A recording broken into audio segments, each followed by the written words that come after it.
Royalty fees वसूल करत असताना आदित्य बिर्ला हे अल्ट्राटेकमध्ये सेलिंग का करत आहेत आणि हा किती सिरियस इश्यू आहे आपण चेक करूया।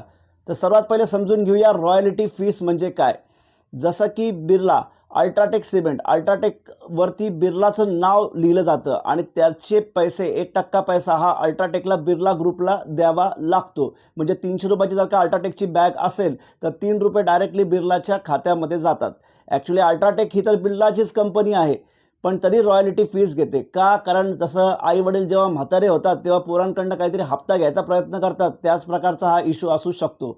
तर रॉयल्टी फीस घेत असताना देखील आता का बरं सेलिंग करत आहे बिर्ला ग्रुप, आपण चेक करूया। पहिला पॉईंट, माणूस सेल कधी करतो जेव्हा त्याच्यावरती कर्ज हे फार मोठ्या प्रमाणात असतं।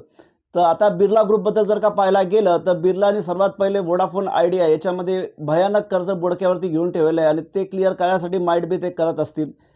ते तर झालंच झालं। त्यानंतर दुसरी गोष्ट ग्रासिम इंडस्ट्री, ग्रासिममध्ये नवीन पेंट आला बिर्ला ओपस आणि बिर्ला ओपस काय तर तुम्हाला 10 वर्षाची वॉरंटी, विकी कौशलला घेऊ, बराच एक्सपेन्सेस केला आणि त्या हिशोबाने तो काही विकला गेला नाही, तर त्याचा पण एक कर्ज, अशा गोष्टी त्यांच्यावरती आहेत। तर त्यामुळे माईट बी बिर्ला हे सेलिंग करताय का, हा एक इश्यू आहे, याची क्लॅरिटी पाहिजे। आता पॉईंट नंबर 2 कडे आपण बघूया की बिर्लाचा जो नवीन ग्रुप आलेला आहे, आता प्रमोटर ग्रुप म्हणजे नवीन जी त्यांची पिढी आहे, त्यांना बिर्ला कॅपिटल किंवा त्यांना पण डेटा सेंटर टाकायचे आहेत।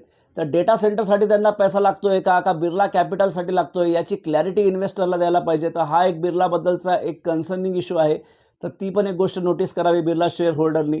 आणि पॉईंट नंबर 3 जर का पकडायला गेलो आपण आणि टाटा आणि बिर्लाचं जर का कंपेअर केलं तर टाटांना पण असे इश्यू आले होते नॅनोच्या काळामध्ये, परंतु टाटानी गव्हर्नमेंट कधी कधी सबसिडी मागितली नाही, ते गुजरातला गेले आणि शेवटी नॅनो बंद केले, जो लॉस त्यांनी घेतला।